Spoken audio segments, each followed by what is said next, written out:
Hi students, कैसे हैं। तो उम्मीद है कि आपने कल के वीडियोज़ देखे होंगे और उनसे काफ़ी हमने कोशिश किया कि आपको कुछ जानकारी मिल सके और आपके सिलेबस के अकॉर्डिंग ही मैंने वो चीज़ें बताई थी। तो चलिए आज के देखते हैं कि आज कौन सा टॉपिक है। ये क्लास 10th का और संसाधन वाला चैप्टर है और इसमें हम आज आपको पढ़ाएंगे मृदा के बारे में।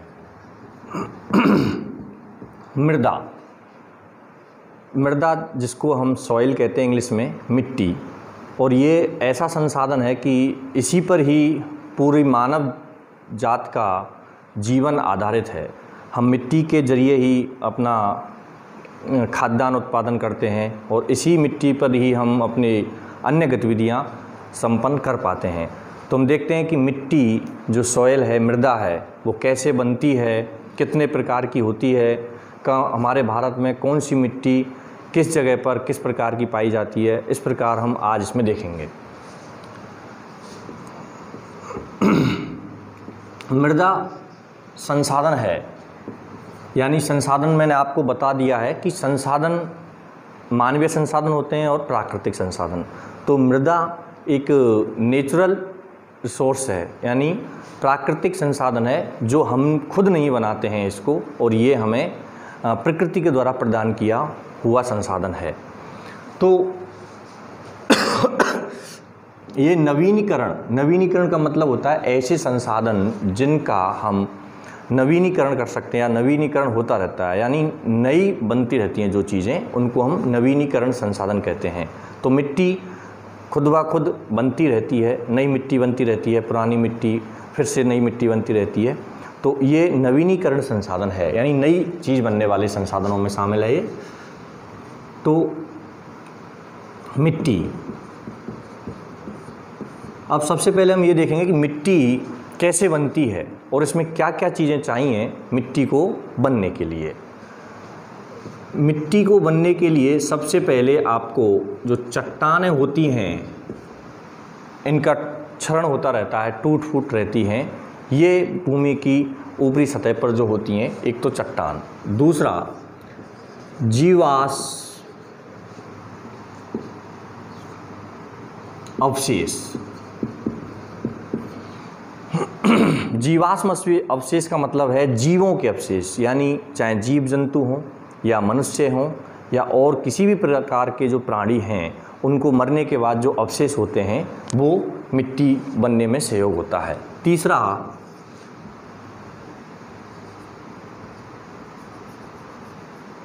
वनस्पति, पेड़ पौधे,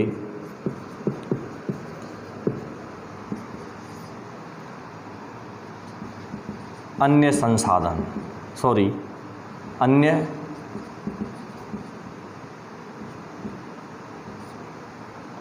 जिसमें अन्य वस्तुओं में आते हैं आपकी मिट्टी, ये जो कंकड़ पत्थर हो गए हैं या चूना वगैरह हैं, या फिर जो मिट्टी पानी के साथ में विभिन्न प्रकार की ऐसी चीज़ें बहाकर लाई जाती हैं, तो ये सब चीज़ें भी मिट्टी बनने में सहयोग करती हैं। तो मिट्टी इन सब चीज़ों से मिलकर के बनती है। अब बनती कैसे है इसके बारे में भी आपको थोड़ा सा समझना है कि इसको बनाने के लिए एक तो तापमान, दूसरा तापमान पहला हो गया, दूसरा रासायनिक क्रियाएं।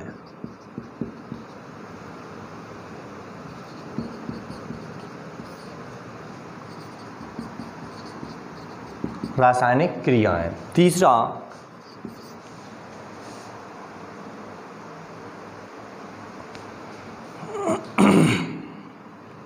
जल, चौथा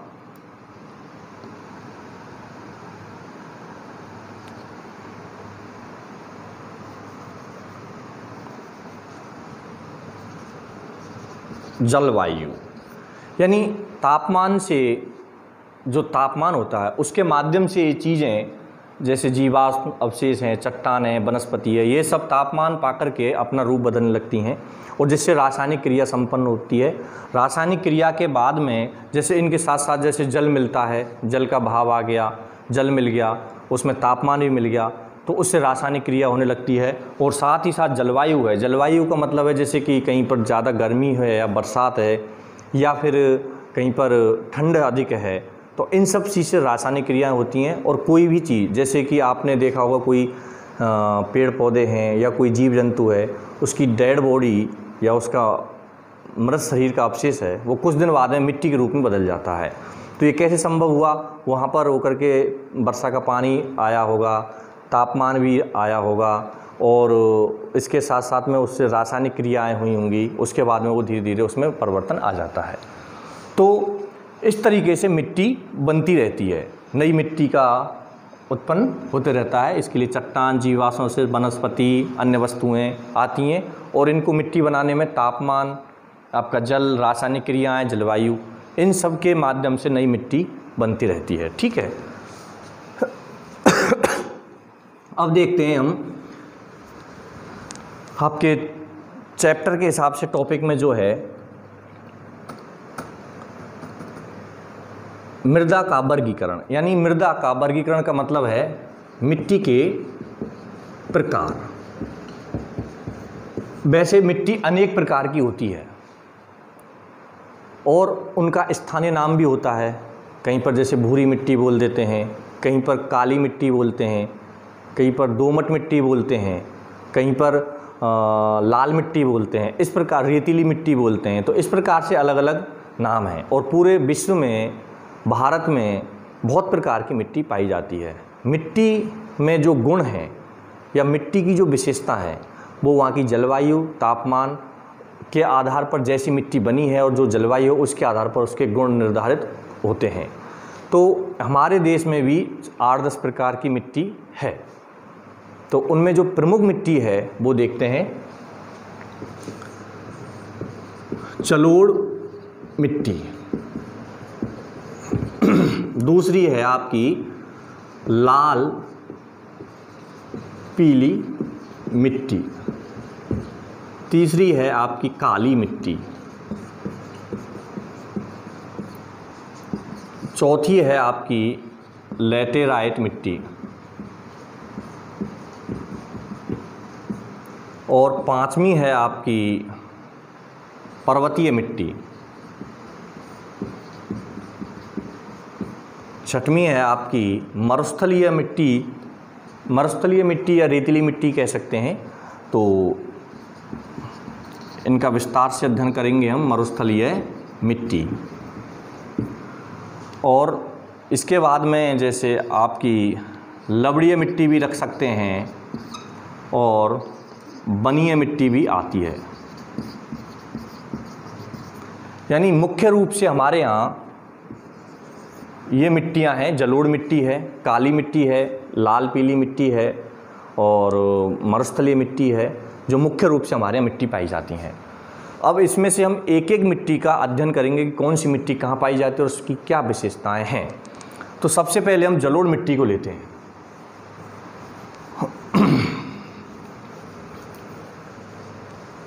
जलोढ़ मिट्टी, देखो समझ में नहीं आए तो आप बेधड़क पूछ सकते हैं, किसी भी तरीके से पूछ सकते हैं। और आपको एनसीईआरटी के हिसाब से ही मैं पढ़ा रहा हूँ, जो आपके टॉपिक में खासकर स्कूलिंग बच्चों के लिए, ये 9, 10th, 11th और 12th, इन बच्चों के सिलेबस को ध्यान में रखते हुए मैं चीज़ें पढ़ा रहा हूँ। सामने मेरे सामने जो बुक है वो एनसीईआरटी की बुक ही खुली हुई है और उसमें टॉपिक, जो चैप्टर में जो टॉपिक है उसके अकॉर्डिंग ही पढ़ा रहा हूँ, क्योंकि स्कूल तो फ़िलहाल बंद हैं। तो बच्चों के लिए जब स्कूल सत्र शुरू हो तो उसमें बहुत हद तक कुछ हेल्प मिल सके कि उन्होंने लॉकडाउन के दौरान या स्कूल न जाने के समय घर पर कुछ पढ़ाई की है। तो आप ध्यान से इन चीज़ों को समझिए, वीडियो देखते रहिए और कहीं दिक्कत हो तो आप पूछ सकते हैं। तो जलोढ़ मिट्टी, इसमें आपको नाम से ही स्पष्ट हो रहा है, जलोढ़ यानी जल ओढ़ना, यानी जो जल से ही परिपूर्ण मिट्टी है, यानी जिसमें जल की मात्रा पर्याप्त है, उसको हम जलोढ़ मिट्टी कहते हैं। अब जल की मात्रा पर्याप्त है उस मिट्टी में, वो मिट्टी, अब इसमें हम थोड़ा मैप के माध्यम से देखेंगे कि मैप में ये मिट्टी, यानी मैप का मतलब है कि हमारे देश में, मैप के भारत देश में मैप के आधार पर समझेंगे कि ये मिट्टी कहाँ पाई जाती है और कितने क्षेत्रफल में विस्तृत है और इसमें क्या गुण हैं। जलोढ़ मिट्टी जैसा कि नाम से स्पष्ट है, जल की मात्रा, और जल की मात्रा हमारे देश में कहाँ पाई जाएगी, जहाँ पर नदियों की मात्रा है। और नदियाँ कहाँ हैं, ज़्यादातर हिमालय जो ये वाला हिस्सा है, तो हिमालय से नदियाँ निकली हुई हैं, जिनमें गंगा नदी है, यमुना नदी है, ब्रह्मपुत्र नदी है और इनकी सहायक नदियाँ हैं। तो इस वाले क्षेत्र में आपकी जलोढ़ मिट्टी पाई जाएगी। सबसे पहला पॉइंट है कि सबसे अधिक क्षेत्रफल में है, यानी सबसे अधिक क्षेत्रफल, यानी भारत में जितने प्रकार की मिट्टी हैं उनमें सबसे अधिक जलोढ़ मिट्टी की मात्रा है। दूसरी चीज़ कि अब ये मिट्टी भारत के किस हिस्से में है, तो देखो यहाँ से ये गंगा नदी और यमुना नदी का बहाव क्षेत्र है, ये वाला हिस्सा। और मैंने आपको मैप में बताया है कि ये यूपी का हिस्सा है, यहाँ से लेकर के इधर ये पंजाब, यूपी, बिहार, ये पश्चिम बंगाल, इधर राजस्थान का कुछ हिस्सा है, ये जो यमुना नदी है इधर से, तो और ये उड़ीसा वगैरह। तो आपके इस हिस्से में ये नदी, ये जलोढ़ मिट्टी पाई जाती है, इस वाले हिस्से में। यहाँ से ये थोड़ा सा इधर की तरफ में, जैसे यहाँ राजस्थान में माही नदी और आपके इस इधर की तरफ में नदियाँ हैं जो, तो यहाँ तक भी इसका बहाव क्षेत्र है, चंबल नदी है, माही नदी है। तो ये पूरा हिस्सा जलोढ़ मिट्टी का है, जिसमें यूपी में है, बिहार में है, इधर आपके पश्चिम बंगाल में है, उड़ीसा में है, इधर राजस्थान के दक्षिण पूर्वी राजस्थान में है, कुछ एमपी का हिस्सा भी आता है। तो अगर हम क्षेत्रफल की दृष्टि से देखें कि किस किस क्षेत्र में ये पाई जाती है, तो उत्तर प्रदेश, बिहार, पश्चिम बंगाल, हरियाणा,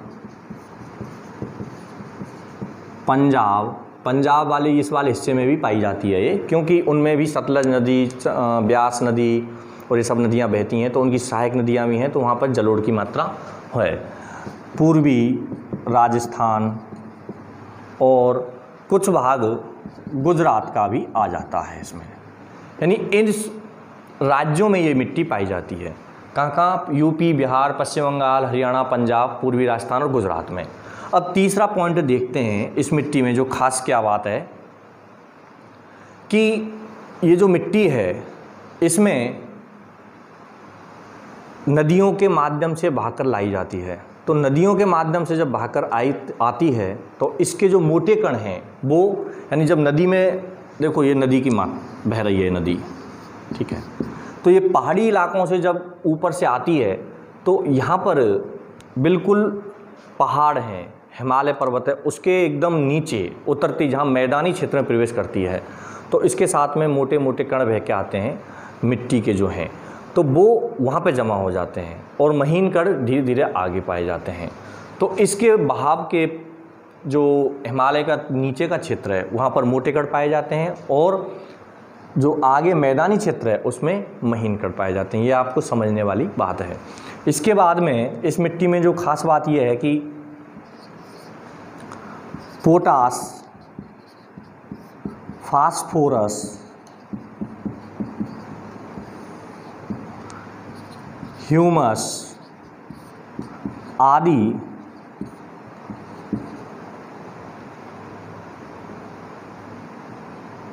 तत्वों की मात्रा होती है। यानी इस मिट्टी में पोटास की मात्रा होती है, फास्फोरस की मात्रा होती है, जो कि इस मिट्टी को उपजाऊ बनाते हैं। और इस उपजाऊपन की वजह से ही इस मिट्टी में ऐसी फसलें बोई जाती हैं जो उसके योग्य हैं, जिनमें चावल, गेहूँ और गन्ना आदि की कृषि की जाती है।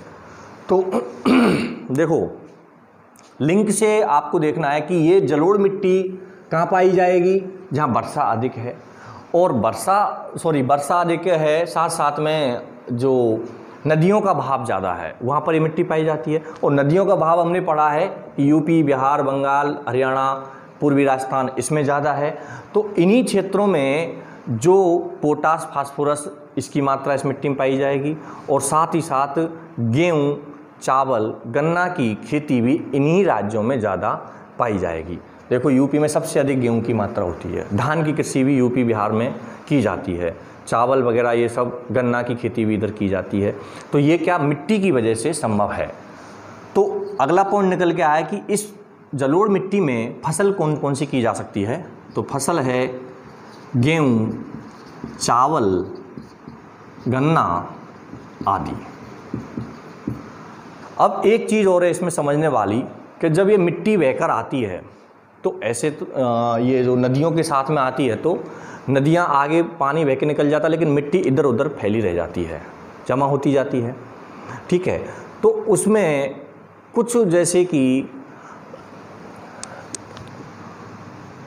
आप समझिए कि ये नदी है, नदी यूँ ऐसे ऐसे ऐसे ऐसे बहती जा रही है। मान लो कि यहाँ पे मिट्टी जमा हो गई तो नदी ने ये हिस्सा छोड़ दिया और सीधी बहने लग गई है यहाँ से। तो जब ये सीधी बहने लग जाती है तो पुराना वाला हिस्सा छूट गया, और पुराने जहाँ पर मिट्टी जमा है उसको हम कहते हैं पुराना खादर, जिसको पुराना खादर कहा जाता है उस मिट्टी को। और जो जहाँ पर होकर के नई मिट्टी बहती है, यानी नई नदी बह के जाती है और उस पर नई मिट्टी जमा हो जाती है, उसको नया खादर बोलते हैं। ठीक है, तो पुराने वाले खादर को बांगर कहा जाता है।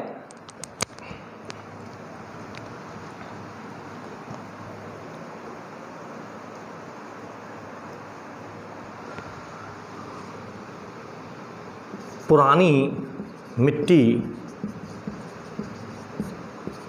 को वांगर कहते हैं और नए मिट्टी के जमाव को खादर कहते हैं। ये समझने वाली बात है थोड़ा सा, यानी जब नदी बह के जाती है तो नदी अपना भाव बदलती रहती है। तो जो पुराना भाव क्षेत्र था, ऐसा नहीं कि उसने पूरी रास्ता ही बदल दिया हो, रास्ता तो वही रहता है, लेकिन थोड़ा बहुत जैसे रास्ता में रुकावट आ गई तो उसने अपना रास्ता इधर बदल लिया। तो जो पुराना वाला हिस्सा था वहाँ पर पुरानी जलोढ़ मिट्टी थी, उसको हम बांगर कहेंगे, और जो नई जलोढ़ मिट्टी जमा हो जाती है उसको हम खादर कहते हैं। ये आपको दोनों चीज़ें ध्यान रखनी है, ये कंपटीशन एग्जाम में भी आता रहता है कि बांगर और खादर में क्या अंतर है। तो ये जलोढ़ मिट्टी की खास बात थी, ये उपजाऊ मिट्टी होती है, और इस मिट्टी में जब उपजाऊपन है, सभी पोषक तत्व हैं मिट्टी के, कृषि भी अच्छी होती है, तो यहाँ पर जनसंख्या घनत्व भी पाया जाता है। तो जनसंख्या घनत्व भी इन्हीं राज्यों में ज़्यादा है, बिहार, यूपी।